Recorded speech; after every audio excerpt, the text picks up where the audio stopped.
Ya, baik.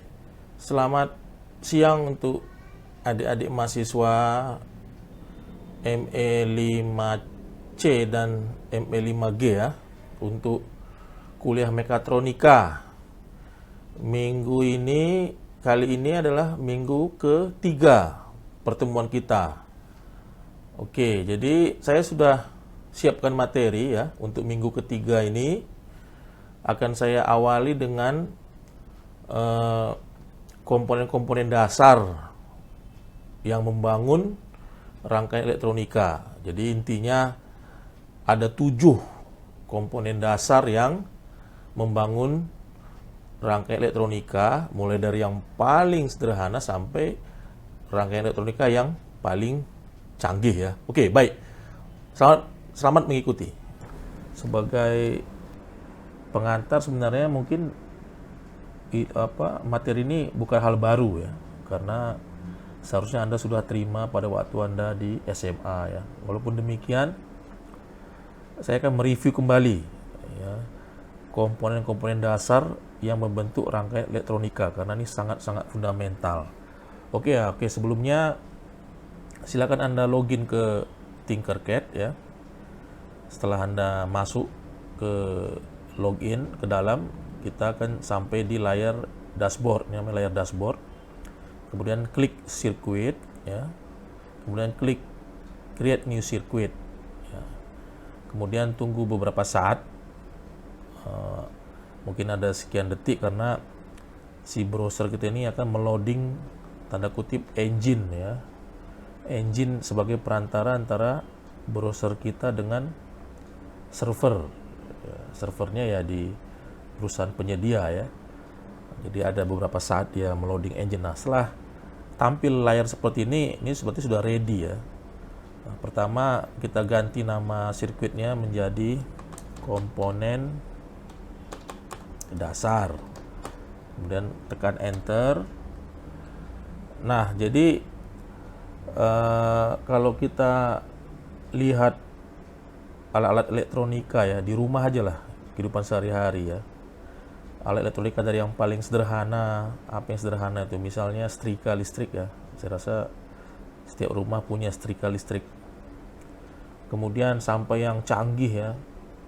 Alat elektronika yang canggih itu misalnya apa? Smartphone ya, itu handphonemu yang kamu pakai untuk komunikasi. Juga laptop ya. Juga mungkin sekarang apa, satelit ya, macam-macam lah. Nah, kalau kita buka jeroannya ya, misalnya Anda buka lah apa isi dari setrika ya, apa dalemannya itu. Juga Anda buka handphone Anda ya, buka casingnya, nampak di motherboardnya. Kalau Anda punya komputer desktop di rumah, buka juga casingnya, lihat motherboardnya. Nah, nanti kan terlihat di situ rangkaian elektronika kan. Kalau di setrika ya dia sederhana, dia cuman ada kabel power, kemudian ke elemen pemanas sudah, atau ke switch dia, ke lampu pengatur apa tuh, termo, mungkin sejenis batang bimetal dia, pengatur panasnya itu sebagai switch, kemudian ke sumber tegangan AC listrik rumah, kemudian ke elemen pemanas. Itu aja kan komponennya. Nah, tapi kalau kita buka motherboard komputer misalnya, wah itu akan kelihatan rumit kan. Ada ribuan komponen di situ. Juga jalurnya itu ya, mungkin wah jelimet. Apalagi handphonemu ya, kamu buka motherboardnya sangat kecil, motherboardnya ya, padat isinya, komponennya sangat kecil. Tapi di atas itu semua, kalian mesti pahami bahwa ternyata alat elektronik dari yang paling sederhana, misalnya setrika listrik, sampai yang paling canggih ya, smartphone, komputer, satelit, itu dibangun hanya oleh 7 jenis komponen dasar ya. Hanya ada 7 itu ya, 7. Nah, mari kita bahas. Jadi yang pertama itu kita sebut sebagai voltage source ya. Nah ini voltage source, atau bahasa Indonesia itu sumber tegangan. Nah, ini juga bukan ilmu baru ya, Anda harusnya sudah tahu waktu SMA gitu. Jadi ada dua jenis sumber tegangan yang kita ketahui ya. Pertama itu namanya DC voltage source ya. Kalau bahasa Indonesia itu arus searah ya. Ini direct current ya, arus searah. Kemudian yang kedua itu AC atau AC voltage source. Kalau bahasa Indonesia itu tegangan bolak-balik. Nah, mari kita tinjau satu persatu. Jadi DC voltage source ini kenapa disebut sebagai arus searah? Karena jika kita plot tegangan terhadap waktu, ini tegak. Jadi kalau kita buat salib sumbu seperti ini, yang vertikal ini tegangan, yang horizontal ini waktu. Kalau kita plot si tegangan itu, dia membentuk garis lurus ya. Makanya disebut sebagai direct current atau searah karena dia cenderung stabil ya, lurus gitu ya.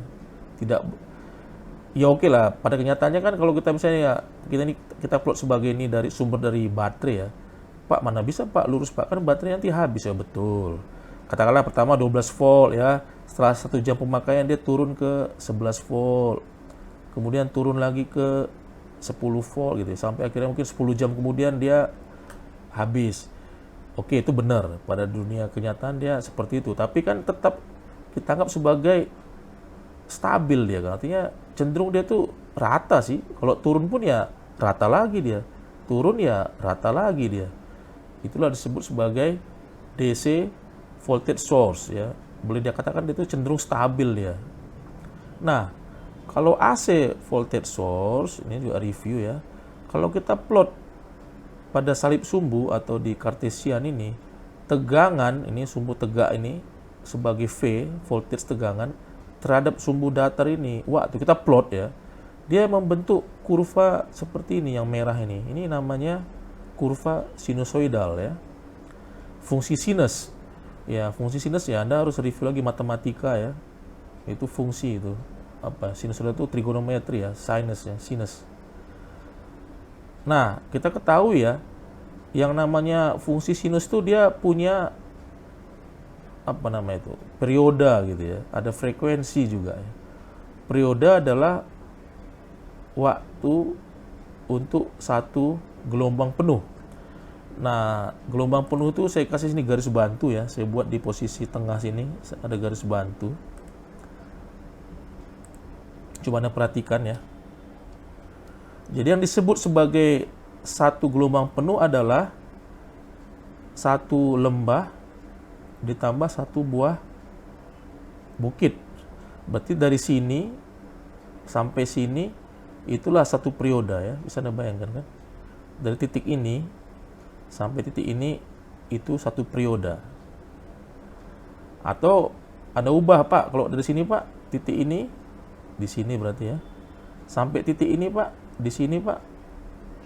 Iya, satu periode juga. Jadi dari sini kira-kira dari sini sampai titik ini ya satu periode juga. Yang penting dia jarak antara satu buah lembah dengan satu buah bukit. Jadi dari sini ke sini satu periode gitu ya. Nah, jadi ciri khas dari AC voltage source adalah satu tegangan terhadap waktu itu berbentuk sinusoidal. Berarti dia punya perioda juga punya frekuensi. Frekuensi adalah berapa kali dia membentuk satu gelombang penuh ini per detiknya. Misalnya kalau 1 Hz berarti setiap 1 detik dia akan berosilasi satu gelombang penuh. Berarti waktu dari sini sampai sini 1 detik gitu. Itu 1 Hz. Kalau 10 Hz berarti 10 kali dia 10 gelombang penuh dilaksanakan untuk 1 detik. Makanya nanti nanti kita review ya. Jadi nanti hubungan antara periode dengan frekuensi adalah F sama dengan per T kira-kira gitu ya. Oke, itu nantilah. Yang penting ini review bahwa kalau namanya AC itu ya dia grafik tegangan terhadap waktu itu dia berbentuk sinusoidal ya. Nanti lebih detailnya kita pelajari di kesempatan lain. Oke, itu jadi satu voltage source. Nah, Di sini juga ada ya. Kalau untuk DC itu kita bisa ketik baterai. Nah, maka dia akan muncul beberapa jenis baterai ya. Ini ada coin cell, ini baterai coin ini biasanya dipakai untuk kalkulator gitu ya, kalkulator Casio gitu. Nah, kalau baterai 9 volt ini, baterai kotak ini dipakai, ada beberapa instrumen seperti multimeter saya itu pakai baterai kotak ya. Atau kalau Anda punya mikrofon wireless gitu ya, Sennheiser itu ya, dia biasanya baterai juga baterai kotak. Ya. Atau kalau Anda misalnya punya apa itu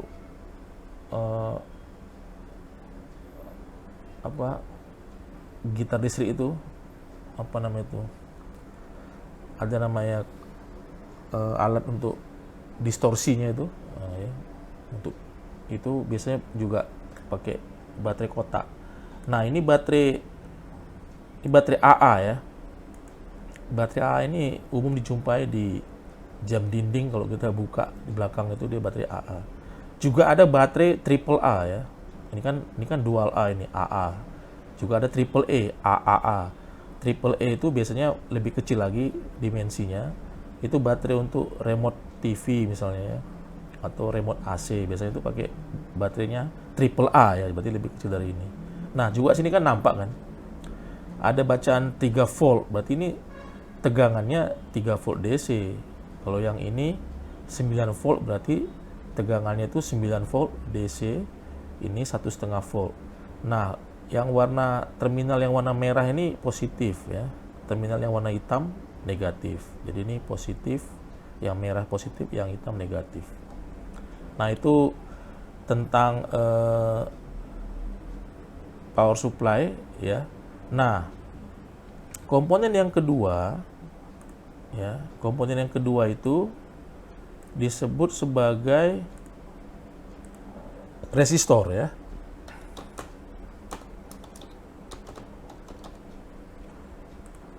Resistor ya. Jadi resistor itu fungsinya adalah menghambat arus ya. Nah, di sini Anda bisa cari resistor ya. Resistor ya. Nah, ini dia ya. Nah, dia ada dua jenis nanti kita pelajari ya. Satu yang fix dan yang variabel. Nah, ini ya. Ini resistor kita ya. Nah, jadi ini resistor ini tadi saya ulangi, fungsinya adalah menghambat arus karena dia punya hambatan tahanan ya. Besarnya ohm, satunya ohm. Jadi pertanyaan anak-anak ini, kenapa Pak mesti dihambat Pak? Jadi begini ya. Kalau Anda punya sumber tegangan seperti baterai 9 volt atau 12 volt, terus Anda punya beban lah, beban ya. Itu biasanya tuh arus dibatasi deh. Kalau nggak dibatasi nanti terjadi arus yang kelebihan arus ya, maka akan merusak si komponen. Ya, nanti kita pelajari hukum Ohm lah ya. Berarti arus itu mesti dibatasi. Tidak boleh dia dari sumber tegangan ke beban tuh dilos-los gitu aja ya. Nanti dia kelebihan arus, dia akan merusak si komponen itu sendiri. Jadi komponen yang membatasi arus itu namanya resistor ya. Ini fixed resistor, artinya nilainya tetap. Jadi berapa tahanannya digambarkan dengan gelang-gelang ini ya. Jadi Anda review lah ya. Ini ada tabelnya. 3 gelang, gelang keempat ini toleransinya. Jadi 3 gelang ini berapa besar hambatannya dalam satuan ohm. Biasanya yang ini cincin keempat ini biasanya toleransinya berapa persen gitu ya. Ini fix, artinya contoh lah, misalnya ini kita anggaplah ini 10. Ini bisa kita atur, kalau di sini gampang dia. Kita buat misalnya 1 kilo ohm itu atau 10 kilo ohm. Ini kan, ini satuannya ada bisa kilo, ohm, mili, mikro, macam-macam ya, mega. Kita pilih kilo ohm, 10 kilo ohm misalnya. Maka ini besar tahanan ini 10 kilo ohm. Nah, kalau ini namanya resistor yang variabel. Artinya besar tahanannya bisa diatur minimal sampai ke maksimal gitu. Contoh ini biasa kita pakai, biasa itu 10 ya, 10 kilo lah. Ini 10 kilo ohm ini umum di pasaran ya. Namanya variable resistor atau orang bilang potensiometer 10 kilo ohm. Berarti tahanannya ya 10 kilo ohm gitu. Bisa kita atur beserta nanti kita demonstrasikan di sirkuit ya. Bahwa dengan memutar si knob ini kalau kita simulasikan dia bisa diputar ya. Dengan memutar si knob ini berarti tahanannya bisa kita atur gitu. Ini untuk yang variabel resistor, tapi yang untuk ini yang fix ya nggak bisa.